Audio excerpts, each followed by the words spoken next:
Hello, it's Mike from Scoring Alpha. When modifying existing rules or maybe creating new ones, you probably have seen the option called must-have rule and you wondered, what is it? How do I use it? How does it help me with analyzing stocks? Let's find out. I will demonstrate it using McDonald's as an example. Here on my screen you can see the rule tracking the change of McDonald's revenue in the last 5 years. As you can see here on the diagram, in the last year and a half, the revenue is increasing, but it is still lower than it was 5 years ago. If you would like to filter out the companies that in the last 5 years didn't increase their revenues, using must-have rule or must-have setting is a perfect way to solve that. And to do that, mark this rule you see on my screen as must-have.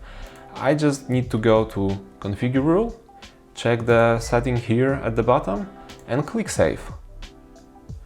After the changes are saved, now you can see that a little, or maybe not that little, red indicator appeared here next to the ticker of McDonald's. And also here you can see that next to the rule there is same red icon. That is the indicator that the must-have rule it returned zero points. And why did it return 0 points? Well, because in this case change in 5 years of revenue, it was pretty much bad. In case of McDonald's, it decreased. So to see the details, you can also hover over the icon here for extra explanation, and this way you will not miss that one of your mandatory criteria is not met. You can mark as many rules as must-haves as you want, and also here on the list of companies you can see that McDonald's is now moved to end of the list or almost end of the list, and also the same red indicator is displayed here on next to the percentage, the total score, and also next to the growth score, because that's where the rule marked as must-have is. In my case it's in growth score. Another perfect example for using must-have rule is what I mentioned already, the market capitalization. So if you would like to filter out the companies with market cap lower than 5, 10, whatever is the desired number, you can just create a rule that will return, half a point or maybe 1/10 of a point if the market cap is at least what you are looking for. So on my screen you can see the rule that gives 1/10 of a point if the market cap is bigger than $5 billion.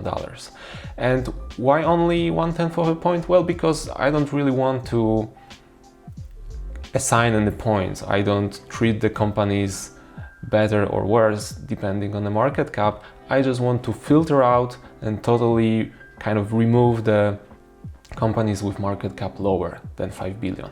I don't want the points to be making a big impact on the total score or anything like that.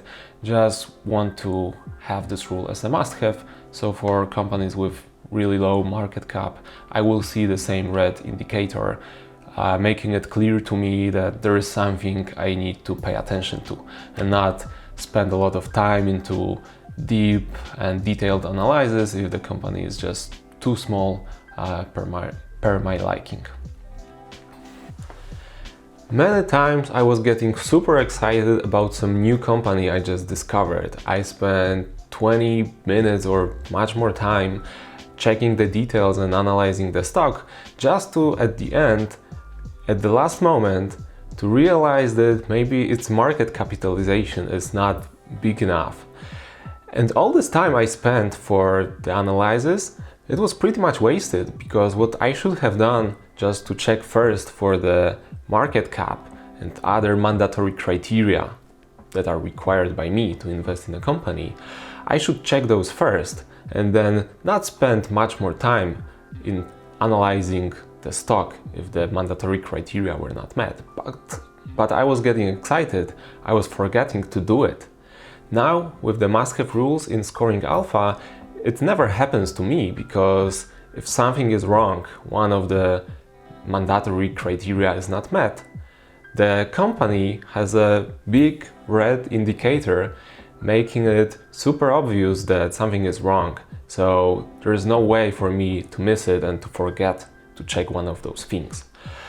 I hope it will also help you and prevent you from missing those required mandatory things that until now they required some custom checklist or a custom workflow to not forget to miss those.